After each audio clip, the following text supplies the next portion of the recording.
La règle de saint Benoît, chapitre 4. Quels sont les instruments des bonnes œuvres? En premier lieu, avant tout, aimer le Seigneur Dieu de tout son cœur, de toute son âme, de toute sa force. Ensuite, le prochain comme soi-même. Ensuite, ne point tuer, ne point commettre d'adultère, ne point faire de vol, ne point convoiter, ne point porter de faux témoignages, honorer tous les hommes, et ne pas faire à autrui ce qu'on ne voudrait pas être fait à soi-même. Se renoncer soi-même pour suivre le Christ. Châtier son corps, ne point rechercher les délices, aimer le jeûne, soulager les pauvres, vêtir celui qui est nu, visiter les malades, ensevelir les morts, secourir ceux qui sont dans la tribulation, consoler les affligés, s'éloigner des manières du siècle, ne rien préférer à l'amour du Christ, ne point satisfaire sa colère, ne pas se réserver un temps pour la vengeance, ne pas avoir la fausseté dans le cœur, ne point donner une paix simulée, ne point se départir de la charité, ne point jurer de peur de se parjurer,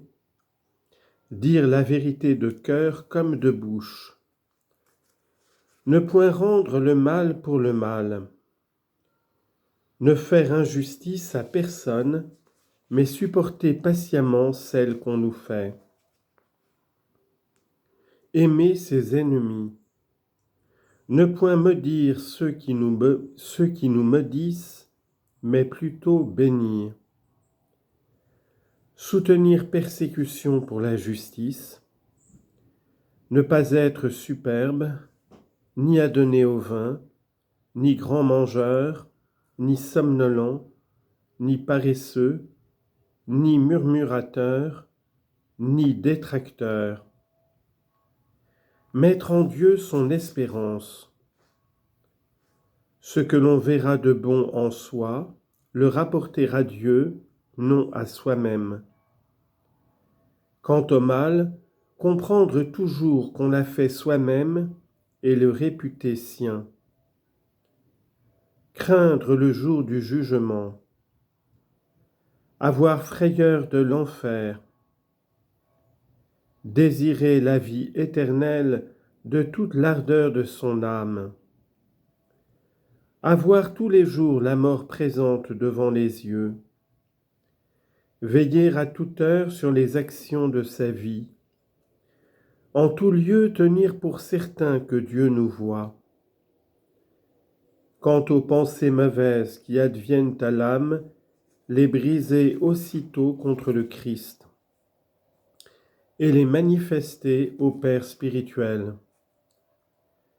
Garder sa bouche de tout propos mauvais ou pernicieux. Ne pas aimer à beaucoup parler.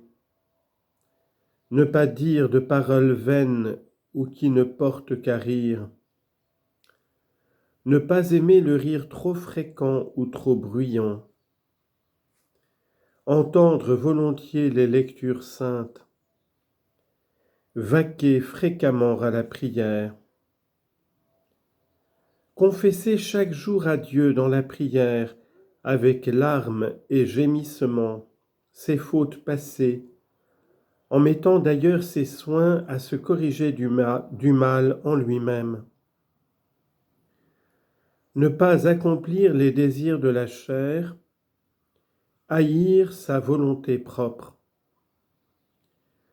Obéir en tout aux préceptes de l'abbé, lors même, à Dieu ne plaise, qu'il agirait autrement, se souvenant de ce commandement du Seigneur, ce qu'ils disent, faites-le, mais ce qu'ils font, gardez-vous de le faire.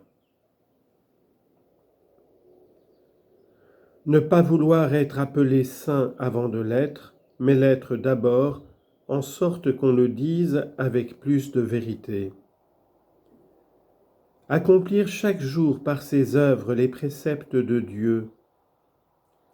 Aimer la chasteté, ne haïr personne, n'avoir ni jalousie ni envie, ne pas aimer à contester, fuir l'élèvement du cœur, respecter les anciens, aimer les plus jeunes, prier pour ses ennemis dans l'amour de Jésus-Christ, se remettre en paix avant le coucher du soleil avec ses contradicteurs, et ne jamais désespérer de la miséricorde de Dieu. Voilà quels sont les instruments de l'art spirituel.